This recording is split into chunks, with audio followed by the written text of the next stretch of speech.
ఎలా ఉన్నావమ్మా? ఇన్ని రోజులకు నేను నీకు గుర్తొచ్చానా? మీ అన్నయ్యకి మంచి సంబంధం కుదిరింది.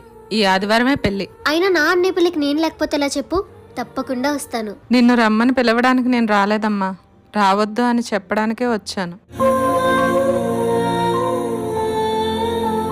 నువ్వు ప్రేమించి పెళ్లి చేసుకున్నావని మన కుటుంబం అంతా నీ మీద చాలా కోపంగా ఉన్నారు. నువ్వు ఇప్పుడీ పెళ్లికి వస్తే వాళ్ళంతా రావడం మానేస్తారు. నా వల్ల మీ ఎవ్వరికి ఇబ్బంది ఉండదమ్మా, నేను రాను. సరే అమ్మా, ఇక నేను వెళ్తాను.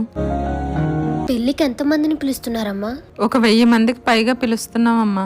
కనీసం ఆ 1000 మందిలో ఏదో ఒక మూల పడుంటుందిలే అని కూడా నన్ను పిలవాలనిపించలేదమ్మా.